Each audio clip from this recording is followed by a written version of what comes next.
Welcome to Session 2, Discovering Your Purpose. Today, you will hear how you do not have to be perfect to be used by God. We will discuss how to move away from the world's idea of self-confidence and toward the better state of God confidence. We hope you will walk away from this session realizing that there's freedom in being uniquely you.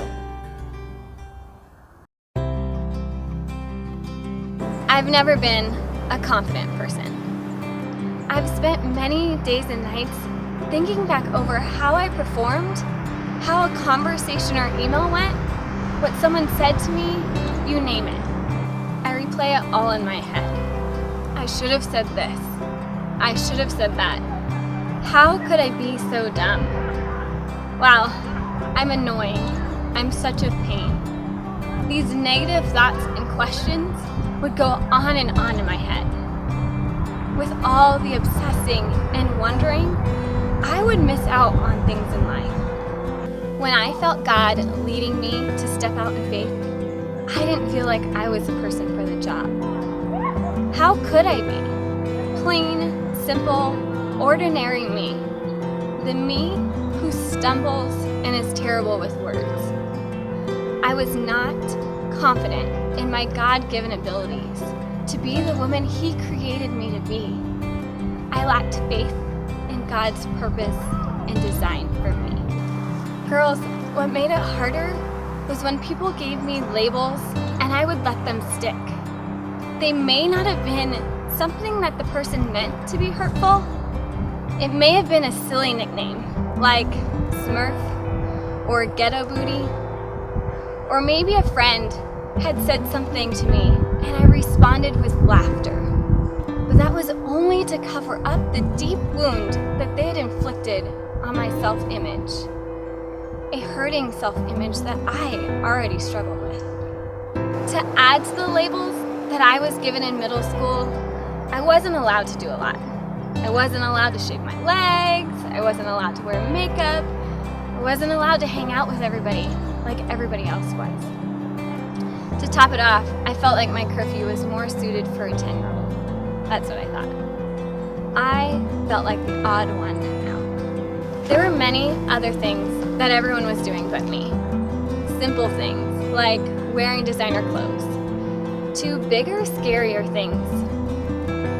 I felt like the loser. Many times I thought, if only I bought a certain outfit, maybe I would fit in. If only I could be like everybody else, then maybe I would feel confident. I soon found out that these external beauty practices did nothing for my self-confidence. A few years later, I began wearing makeup.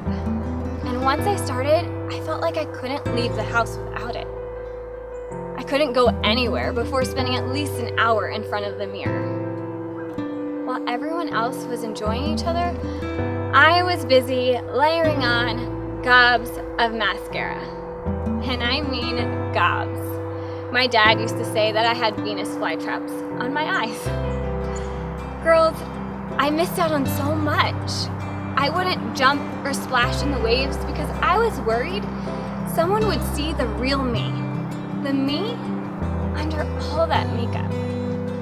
I became dependent on a fake version of myself. A makeup-covered me.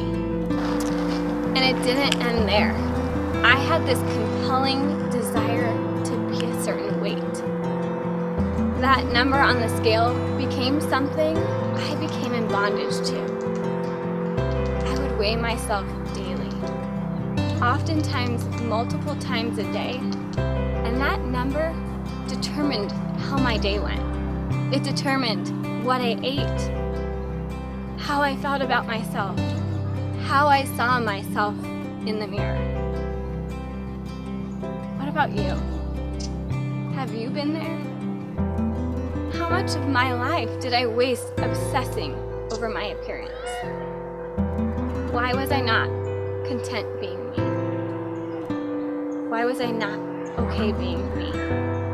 Ephesians 2:10 says, He has already prepared the good works that He needs for us to do. Girls, you do not have to be perfect to be used by God.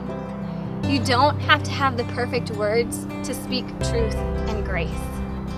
You don't have to have a cute body to be kind to others.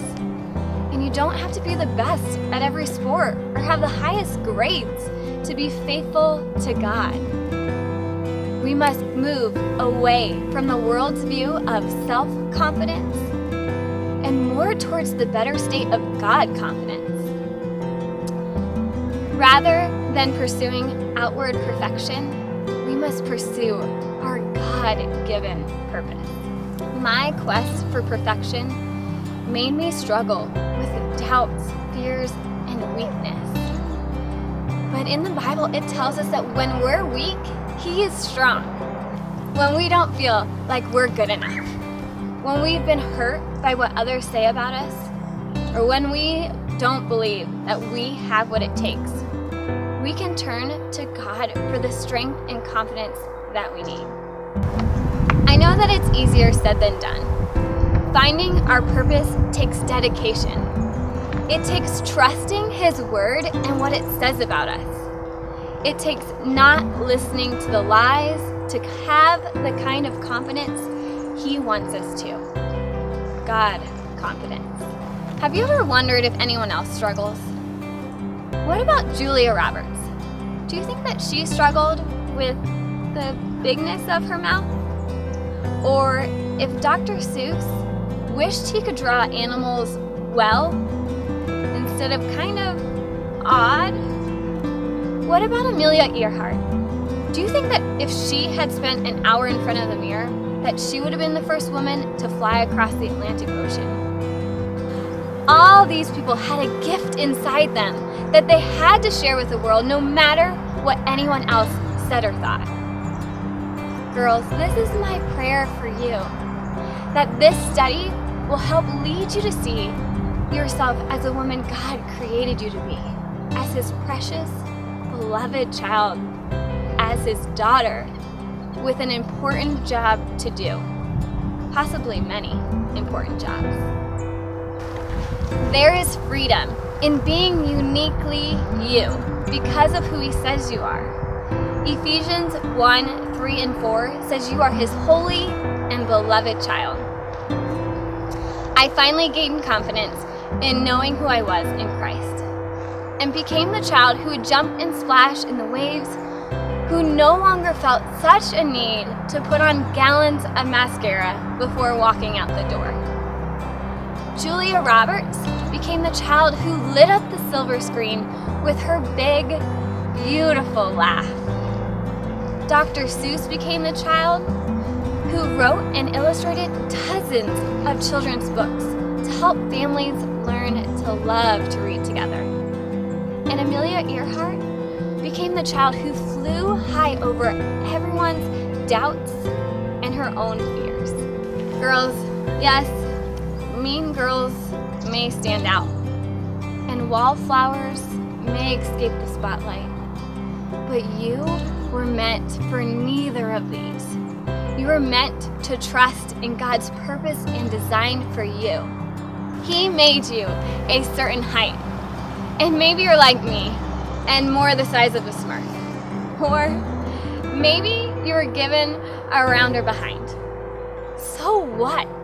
Short girls with rounder booties can serve the Lord with their unique gifts and abilities just as much as the long-legged girls with their beautiful smiles, or average height girls with their naturally wavy hair. So when someone tries to hurt you or define you with a label, you can rely on His strength and walk confidently in His purpose and plan for you. When you begin to hear Satan's lies about how imperfect or inadequate you are, you can be strong in the Lord. You have to stop seeking perfection and start seeing yourself as the woman God created you to be. You can show others Christ's love by being confident in who He made you to be. Maybe God is lying on your heart to do something bold. I want to encourage you to do it.